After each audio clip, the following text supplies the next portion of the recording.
what is the biggest concern from the OOIDA's perspective? One of our biggest concerns out here is some of these rules and regulations that we're seeing coming from DOT.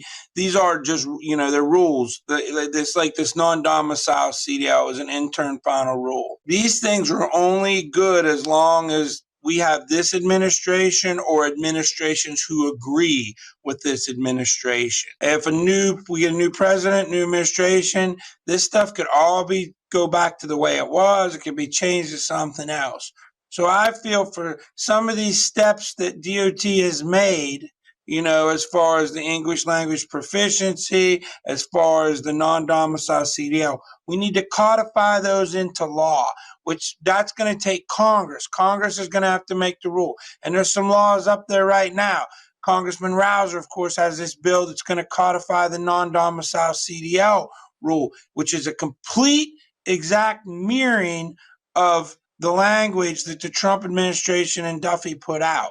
And the other thing is just getting Congress to agree bipartisan and get some of this other stuff passed, like the Truck Parking and Safety Improvement Act. It's been through 3 Congresses now. It's gotten to the House floor at least twice, and then they can't get together. But we got to get that truck. There's one safe spot for every 11 trucks out here. We need that bill passed. The Got Trucker Act that's out there, which would remove the language from the Fair Labor Standards Act, keeps truckers from getting overtime. Because, since 1938, truckers have been exempt from overtime. Why? Because motor carriers said they don't know where they are, they don't know what they're doing. Are they sleeping? Are they flirting with the waitress? Are they working? We don't know. We can't pay them.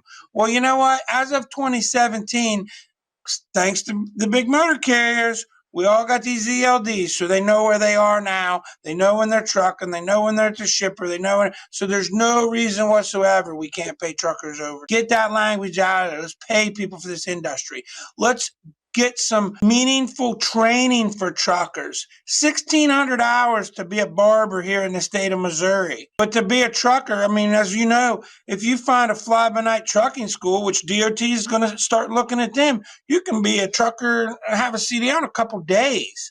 It's just, this stuff's crazy. So Congress needs to step up to the plate now and codify some of the rules that the Duffy and the Trump administration has put out. And then Congress needs to do some other stuff, that's on them, like the driver pay and some of these kind of things that DOT doesn't have anything over.